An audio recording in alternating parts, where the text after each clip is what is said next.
తీవ్ర వాయుగుండం గమనం ప్రస్తుత వాతావరణ పరిస్థితులపై తాజా సమాచారాన్ని మా ప్రతినిధి ధనుంజయ్ ప్రత్యక్ష ప్రసారం ద్వారా అందిస్తారు.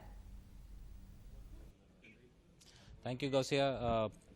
ఆగ్నేయ బంగాళాఖాతంలో ఏర్పడినటువంటి తీవ్ర వాయుగుండం తుఫానుగా మారినట్టు కొద్దిసేపటి క్రితం సమాచారం ఉంటుంది. ప్రస్తుతం మనం రియల్ టైమ్ గవర్నెన్స్ సెంటర్లోనూ అమరావతి సచివాలయంలో ఉన్నటువంటి రియల్ టైమ్ గవర్నెన్స్ సెంటర్ ఇప్పుడు ఎప్పటికప్పుడు ఈ తీవ్ర వాయుగుండం తాలూకు వివరాలను ఎప్పటికప్పుడు నమోదు చేస్తుంది. ప్రస్తుతం మనం చూస్తే కనుక సౌత్ సెంట్రల్ బే ఆఫ్ బెంగాల్లో 775 కిలోమీటర్ల దూరంలో చెన్నైకి ఆగ్నేయంగా నెలకొని ఉంది. అలాగే ప్రస్తుతం ఇది తుఫానుగా మారినట్టుగా కూడా మనకు సమాచారం అందుతుంది తాజా వివరాల ప్రకారం.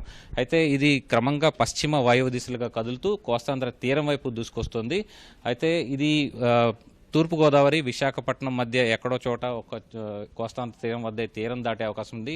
17వ తేదీ మధ్యాహ్నానికి లేదా సాయంత్రానికి కూడా ఇది తీరం దాటే అవకాశం అయితే కనిపిస్తుంది. దీనికి సంబంధించి పూర్తిగా రియల్ టైమ్ గవర్నెన్స్ కేంద్రం అలాగే స్టేట్ ఎమర్జెన్సీ సెంటర్ కూడా నిరంతరం పర్యవేక్షిస్తున్నాయి. ముఖ్యమంత్రి కార్యాలయం కూడా నిరంతరం పర్యవేక్షిస్తోంది. ఈ తీవ్ర వాయుగుండం ఇప్పుడు దీని ప్రభావంతో రాగల 24 గంటల్లో తీరం వెంబడి దాదాపుగా 40 నుంచి 55 కిలోమీటర్ల వేగంతో గాలులు వీస్తాయని చెప్పి రియల్ టైమ్ గవర్నెన్స్ కేంద్రం అలాగే ఐఎండీ కూడా చెప్తుంది. అలాగే సముద్ర తీర ప్రాంతంలో కూడా అలల ఉధృతి కూడా బాగా పెరిగింది. 17 ఇది తీరాన్ని సమీపించే కొద్దీ కూడా 17వ తేదీ సమయానికి దాదాపుగా 6 మీటర్ల ఎత్తున అలలు కూడా ఉవ్వెత్తున ఎగసిపడే ప్రమాదం కూడా ఉంది.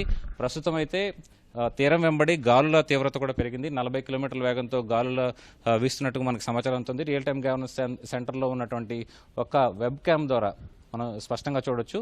సీసీ కెమెరా బిగించినటువంటి తీర ప్రాంత జిల్లాలో బిగించినటువంటి సీసీ కెమెరాల ద్వారా స్పష్టంగా కనబడుతుంది. ఇక ఈ తుఫాను 17 సాయంత్రానికి తీరం దాటే అవకాశం అయితే కనిపిస్తోందని చెప్పి రియల్ టైమ్ గవర్నెన్స్ సెంటర్ చెప్తోంది. కెమెరా పర్సన్ ఎంఎస్ఎన్తో కలిసి Dhananjay, ETV news, Amaravati. Out studio.